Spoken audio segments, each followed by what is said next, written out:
राधे राधे। श्रीमद् भागवत महापुराण का 11वां अध्याय।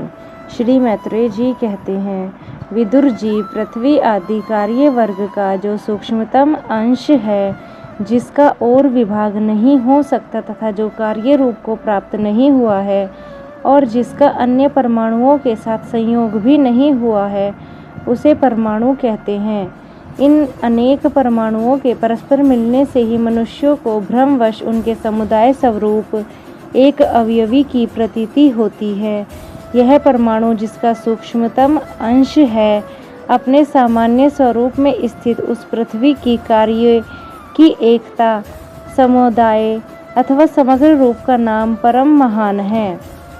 इस समय उसमें न तो प्रलय आदि अवस्था भेद की स्फूर्ति होती है, न नवीन प्राचीन आदि काल भेद का भान होता है और न घटपटादि वस्तु भेद की ही कल्पना होती है। साधु श्रेष्ठ, इस प्रकार यह वस्तु के सूक्ष्मतम और महत्मय स्वरूप का विचार हुआ।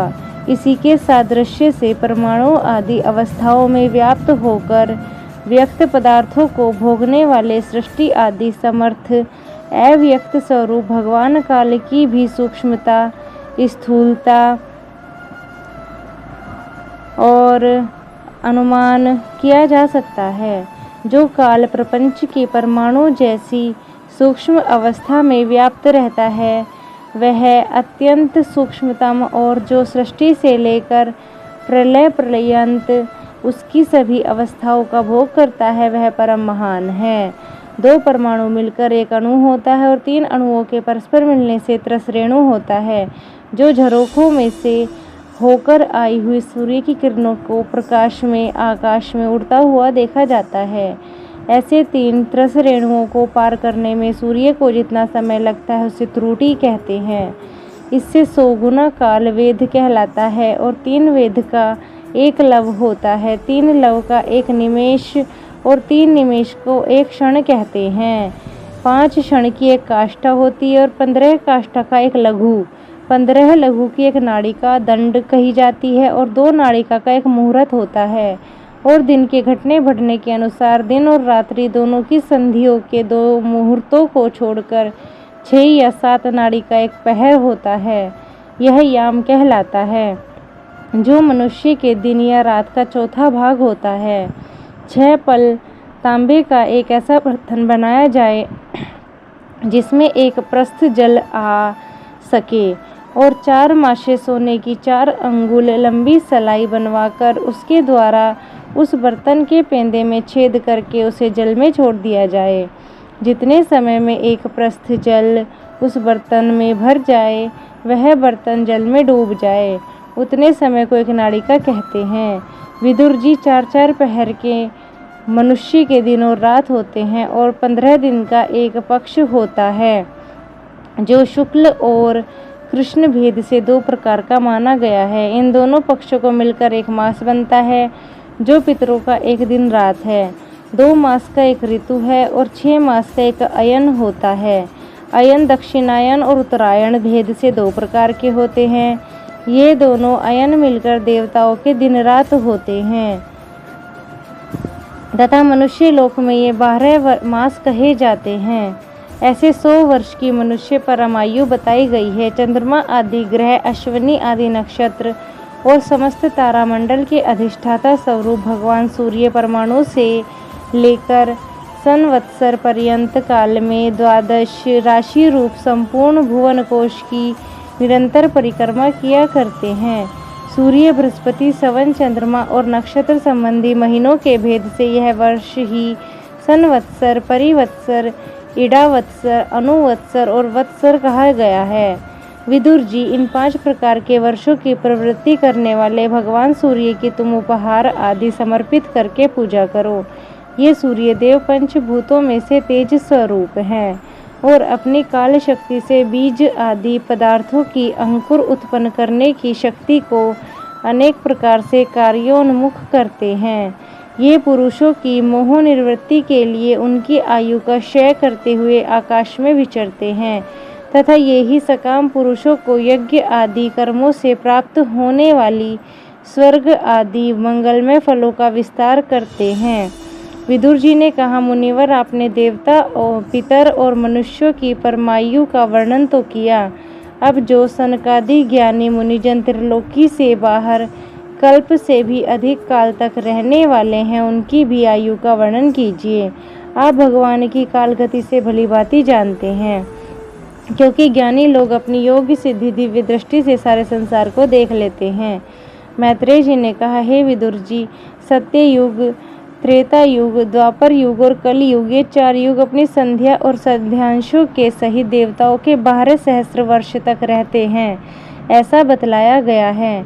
इन सत्य आदि 4 युगों में क्रमशः 4, 3, 2, 1 सहस्त्र दिव्य वर्ष होते हैं, और प्रत्येक में जितने सहस्त्र वर्ष होते हैं उससे दुगने 100 वर्ष उनकी संध्या और संध्यांशों में होते हैं।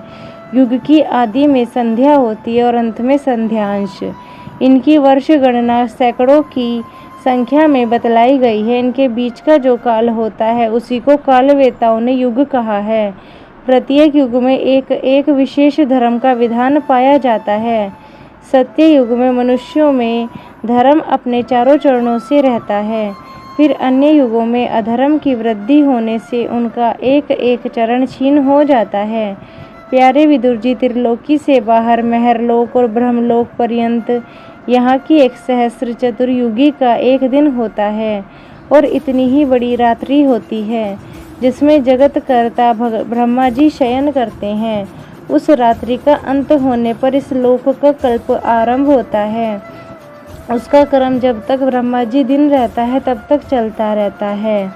उस एक कल्प में 14 मनु हो जाते हैं। प्रत्येक मनु 71 चतुर्युगी से कुछ अधिक काल तक एक अपना अधिकार भोगता है। प्रत्येक मनवंतर में भिन्न भिन्न मनुवंशी राजा लोग, सप्त ऋषि, देवगण, इंद्र और उनके अनुयायी गंधर्व आदि साथ ही साथ अपना अधिकार भोगते हैं। यह ब्रह्मा जी की प्रतिदिन की सृष्टि है, जिसमें तीनों लोकों की रचना होती है। उसमें अपने अपने कर्मानुसार पशु, पक्षी, मनुष्य, पितर और देवताओं की उत्पत्ति होती है। इन मनवंतरों में भगवान सत्वगुण का आश्रय लेकर अपनी मनु आदि मूर्तियों के द्वारा पौरुष प्रकट करते हुए इस विश्व का पालन करते हैं। कालक्रम से जब ब्रह्मा जी का दिन बीत जाता है तब वे तमोगुण के संपर्क को स्वीकार कर अपने सृष्टि रचना रूप पौरुष को स्थगित करके निश्चेष्ट भाव से स्थित हो जाते हैं। उस समय सारा विश्व उन्हीं में लीन हो जाता है। जब सूर्य और चंद्रमा आदि रहित व प्रलय रात्रि आती है तब वे भुवः स्वः तीनों लोग उन्हीं ब्रह्मा जी के शरीर में छिप जाते हैं। उस अवसर पर तीनों लोकों के शेष जी मुख से निकली हुई अग्नि रूप ब्रह्मा जी की शक्ति से जलने लगते हैं। इसलिए उनके ताप से व्याकुल होकर भृगु आदि मुनीश्वर गण महरलोक से जनलोक चले जाते हैं। इतने में ही 7 समुद्र प्रलय कांड के प्रचंड पवन से उमड़कर अपनी उछलती हुई उत्ताल तरंगों से त्रिलोकी को डुबो देते हैं। तब उस जल के भीतर भगवान शेषशायी योग निद्रा से नेत्र मूंदकर शयन करते हैं। उस समय जनलोक निवासी मुनिगण उनकी स्तुति किया करते हैं। इस प्रकार काल की गति से एक एक सहस्त्र चतुर्युगी के रूप में प्रतीति होने वाले दिन रात के हेर फेर से ब्रह्मा जी की 100 वर्ष की परम आयु भी बीती हुई सी दिखाई देती है। ब्रह्मा जी के आयु के आधे भाग को परार्ध कहते हैं। अब तक पहला परार्ध तो बीत चुका है, दूसरा चल रहा है। पूर्व परार्ध में आरंभ में ब्रह्म नामक कल्प हुआ था, उसी में ब्रह्मा जी की उत्पत्ति हुई थी। पंडित जिन्हें शब्द ब्रह्मा कहते हैं, उसी परार्ध के अंत में जो कल्प हुआ था उसे पाद्म कल्प कहते हैं। इससे भगवान के नाभि सरोवर से सर्वलोक में कमल प्रकट हुआ। विदुर जी, इस समय जो कल्प चल रहा है वह दूसरे परार्ध का आरंभक बतलाया जाता है। यह वाराह कल्प से नाम से विख्यात है। इसमें भगवान के सूकर रूप को धारण किया था। यह 2 परार्ध काल अव्यक्त अनंत अनादि विश्वात्मा श्री हरि एक निमेष माना जाता है। यह परमाणु से लेके द्विपरार्ध पर्यंत फैला हुआ काल सर्वसमर्थ होने पर भी सर्वात्मा श्रीहरि पर किसी प्रकार की प्रभुता नहीं रखता। यह तो देहादि अभिमान रखने वाले जीवों का ही शासन करने में समर्थ है। प्रकृति, महत्त्व, अहंकार और पंच तन्मात्र, इन 8 प्रकृतियों के सहित 10 इंद्रियां, मन और पंचभूत, इन 16 विकारों से मिलकर बना हुआ है।